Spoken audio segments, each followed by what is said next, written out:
They thought they can threaten her for the color of her skin. Little did they know who her son is.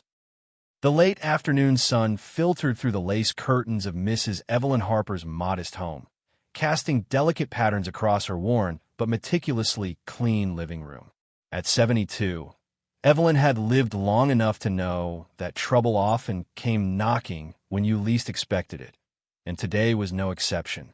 She sat in her favorite armchair, a well-worn novel resting on her lap, when a sharp knock at her door shattered the peaceful quiet. Her heart skipped a beat, though she didn't let it show.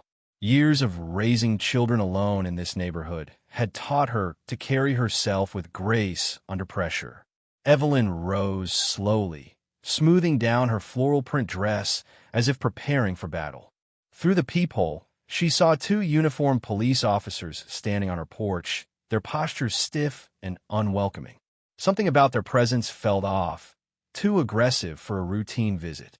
Taking a deep breath, Evelyn opened the door just wide enough to greet them, her warm smile masking the unease creeping into her chest. "Can I help you, officers?" she asked calmly, though every instinct told her this encounter would be anything but ordinary. The taller officer, his name tag reading Peterson, pushed the door further open without waiting for an invitation. His partner, Officer Grayson, lingered behind, arms crossed, his eyes scanning the room with a mixture of disdain and suspicion. "Mrs. Harper," Peterson began, his tone clipped and patronizing, "we've received reports of suspicious activity coming from this address. Neighbors claim they've seen unusual traffic here late at night." Evelyn raised an eyebrow, her calm demeanor unshaken. "Unusual traffic? I live alone, officer. Unless you count my Bible study group on Thursdays, I don't get many visitors." Grayson smirked, glancing at his partner before chiming in. "Bible study, huh? That's funny, 'cause our tip says otherwise. Someone mentioned packages being dropped off here. Packages that match descriptions tied to recent drug raids in the area." Evelyn's jaw tightened, but she kept her voice steady. "I think you gentlemen are mistaken. You're welcome to look around if you'd like, but I assure you, you won't find anything illegal in my home." Peterson leaned closer, his stance unnecessarily intimidating. "You know, Mrs. Harper, people in this neighborhood often try to play innocent when we ask questions. We're just doing our jobs, keeping everyone safe. But some folks make that harder than it needs to be." His implication hung heavy in the air, laced with thinly veiled bias. Evelyn met his gaze squarely, refusing to flinch. "Then perhaps you should focus less on assumptions and more on facts, officer." Grayson snorted under his breath, muttering something about attitudes as Peterson stepped inside, clearly intent on searching whether she consented or not. The tension crackled like a live wire. Peterson strode into the living room, his boots thudding loudly against the hardwood floor as if to assert dominance. He began rifling through Evelyn's belongings with little regard for her protests. "Just routine procedure, ma'am," he said dismissively, opening drawers and peering under cushions. Evelyn crossed her arms, standing firm despite the intrusion. "I didn't give you permission to search my home, officer. If you don't have a warrant—" "Oh, relax," Grayson interrupted, leaning casually against the doorframe. "We're not here to hurt anyone, just doing our due diligence. Folks in this part of town tend to get defensive when we ask questions." "This part of town?" Evelyn repeated, her voice sharp but controlled. "You mean neighborhoods where people who look like me live?" Grayson shifted uncomfortably, avoiding eye contact. Peterson ignored her altogether, now inspecting a framed photo on the mantelpiece, a picture of Evelyn with her son at his graduation. The officer smirked, holding it up. "Who's this?" "Your boy. Looks like he's done well for himself." "He has," Evelyn replied evenly, though her hands clenched in a fist by her sides. "He works hard to make sure justice is served. Something I'm sure you two understand." Peterson chuckled dryly, setting the frame down with unnecessary force. "Justice, huh? That's cute. But justice doesn't keep drugs off the streets or protect good people from bad influences." "And what makes you think I'm a bad influence?" Evelyn shot back, her tone icy. Before Peterson could respond, Grayson chimed in again, his voice dripping with sarcasm. Come on, lady. Don't act so offended. We've seen plenty of folks play the victim card around here. It gets old. Evelyn took a step forward, her presence commanding despite her small frame. I'm no victim, officer. And if you'd stop wasting your time harassing law-abiding citizens, maybe you'd actually catch the criminals you claim to care about. The room fell silent except for the faint ticking of the clock. Peterson glared at her, clearly frustrated that she wasn't backing down. Finally, he snapped, "Enough talk. Let's see what else is hiding in here." As they continued their invasive search, Evelyn stood resolute, her mind racing. She knew these men weren't leaving without finding something or fabricating it. But she also knew one thing for certain. They had no idea who they were dealing with. As Peterson rummaged through a side table drawer, pulling out old letters and receipts, Evelyn finally spoke, her voice low but laced with steel. "You should be careful, officer. Mistakes have a way of catching up to people." Peterson froze mid-motion, glancing over his shoulder. "What's that supposed to mean?" Evelyn straightened, meeting his gaze head-on. "It means you're quick to accuse me, but you don't know who I am or who my family is. My son doesn't take kindly to people abusing their power." Grayson scoffed, rolling his eyes. "Oh yeah? What's he gonna do, huh? Write us a strongly worded letter." "No," Evelyn said calmly, letting the weight of her words sink in. "He'll make sure you regret stepping foot into this house. You see, he works for the FBI. And trust me, when he hears about how you've treated his mother." She let the sentence trail off, leaving the implication hanging in the air. For the first time, uncertainty flickered across Peterson's face. He glanced at Grayson, who suddenly looked uneasy. But before either could respond, the distant sound of tires crunching on gravel broke the tension outside. Evelyn allowed herself a faint smile. "Speak of the devil," she murmured softly, turning toward the door. The sound of car doors slamming echoed outside, followed by heavy, deliberate footsteps on the porch. Peterson and Grayson exchanged uneasy glances, their earlier bravado wavering. Evelyn remained composed, her posture relaxed, as if she'd been expecting this moment all along. A sharp knock rattled the doorframe. "Ma'am, are you all right?" The voice was deep, authoritative, and unmistakably commanding. Evelyn moved to open the door, revealing a tall, sharply dressed man in his early 40s. Her son, Marcus Harper.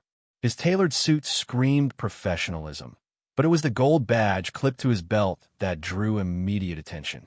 Behind him stood two other agents, their expressions unreadable but undeniably intimidating. "Mom," Marcus said gently, stepping inside. His eyes swept over the scene. The disarray of Evelyn's belongings scattered across the room, the two officers frozen like deer caught in headlights. His jaw tightened imperceptibly. "What's going on here?" Before Evelyn could answer, Peterson stepped forward, attempting to regain control of the situation. "Agent Harper, I presume?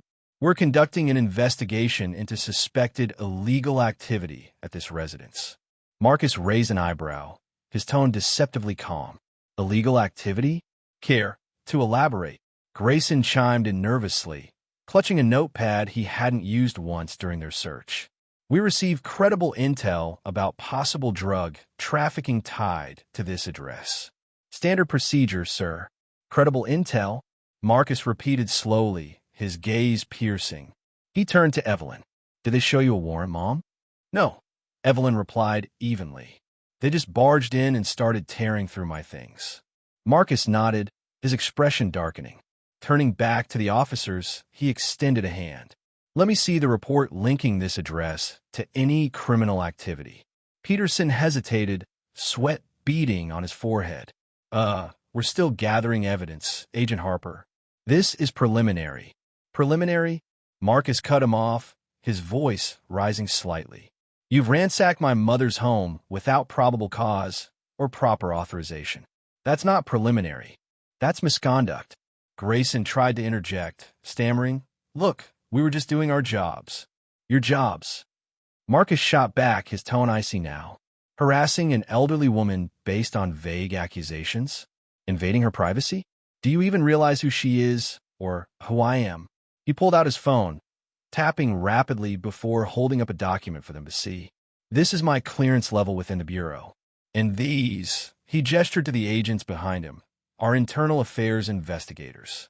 So unless you can produce legitimate evidence right now, this isn't just sloppy policing, it's abuse of power." The color drained from Peterson's face. Grayson shuffled awkwardly, muttering something under his breath. Marcus stepped closer, his voice dropping to a dangerous whisper. "And let's not forget the racial undertones here. You think no one notices when officers target black families in neighborhoods like this?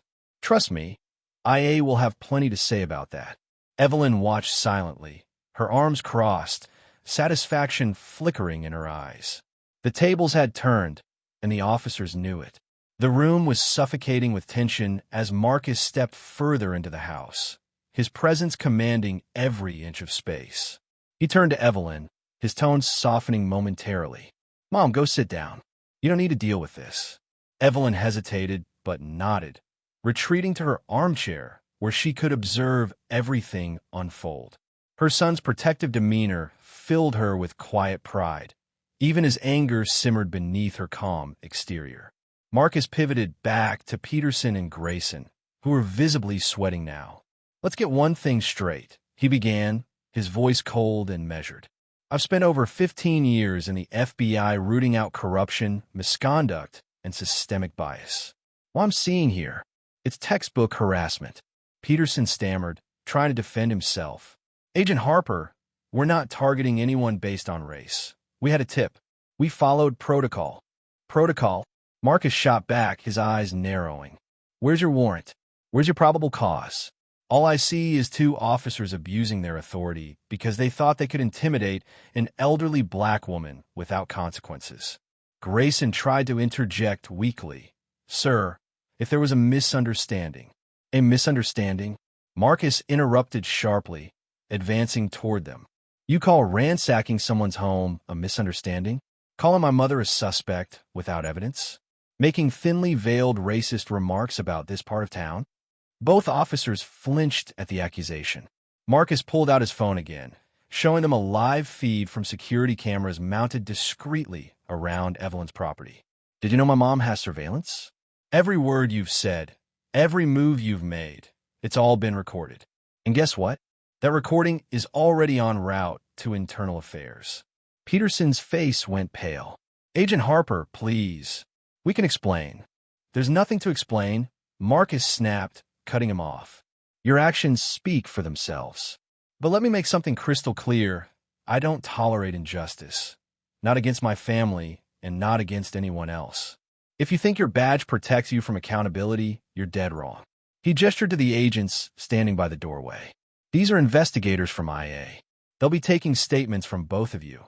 And trust me, they won't stop there. Your entire unit will be under review. Any history of discriminatory practices or excessive force, it's coming to light."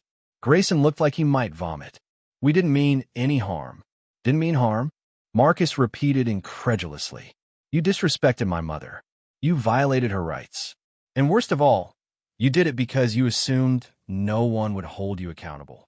Well, congratulations, you just picked the wrong house." Turning to Evelyn, Marcus softened slightly. "Mom, do you want to press charges?" Evelyn met his gaze, her expression thoughtful. After a moment, she nodded firmly. "Yes, justice needs to be served, for me, and for everyone else they've treated this way." Marcus gave her a small, approving smile before turning back to the officers, his tone icy once more. "Consider yourselves suspended pending investigation. Hand over your badges and weapons." Now, Peterson and Grayson exchanged panicked looks, but complied, their hands trembling as they removed their gear. The weight of their mistake crushed them, and the room grew eerily silent save for the sound of their shame. The air in the room was thick with humiliation as Peterson and Grayson handed over their badges and weapons to one of the internal affairs agents. Marcus stood between them and Evelyn, his presence a fortress shielding her from further harm. His voice cut through the silence like a blade. "This isn't just about today," Marcus said, his tone low but seething with controlled fury. This is about every time someone like you has used your position to intimidate, harass, or dehumanize people who look like my mother. You don't get to hide behind your uniforms anymore. Peterson tried one last desperate plea. Agent Harper, we were following orders. If there's a problem, it's not just us. It's the system. Marcus stepped closer, his eyes blazing. Don't you dare try to shift the blame. The system doesn't walk into someone's home uninvited. You did that. The system doesn't make racist assumptions about neighborhoods. You did that. And the system sure as hell doesn't abuse its power because it thinks no one's watching. But guess what? Someone's always watching. He gestured toward the security footage still streaming on his phone. Every word, every action, it's all documented. This isn't just going to disappear. IA will investigate your conduct, your unit, and anyone else involved in this farce of an operation. And if I find out this tip was fabricated, he let the threat hang ominously in the air. Grayson swallowed hard, his voice barely above a whisper. We didn't mean for it to go this far. You should have thought about that before you decided to barge into my mother's home. Marcus shot back, his voice rising slightly. Do you have any idea how many families have been torn apart by officers like you? How many lives have been ruined because someone in uniform thought they were untouchable? Evelyn watched quietly from her chair, her expression unreadable. She had spent decades enduring microaggressions, dismissals, and outright discrimination, but never had she seen justice delivered so swiftly, so decisively. For once, the tables were turned, and the weight of accountability rested squarely on those who deserved it. Marcus turned to the internal affairs agents. Take them in, process their statements, review their records, and start an audit of their unit. I want everything: complaints, disciplinary actions, patterns of behavior. Leave no stone unturned. Yes, sir, one of the agents replied, stepping forward to escort Peterson and Grayson out. The two officers shuffled toward the door, their heads bowed in shame. As they passed Evelyn, neither dared to meet her gaze. Once they were gone, Marcus exhaled deeply, running a hand over his face. He turned back to Evelyn, his expression softening instantly. Are you okay, Mom? Evelyn nodded, though her eyes glistened with unshed tears. I'm fine, baby. Better than fine, actually. Marcus knelt beside her, taking her hands in his. I'm sorry you had to go through that. I promise you, they'll never set foot near this house again. I know, Evelyn said firmly, squeezing his hands. Because of you.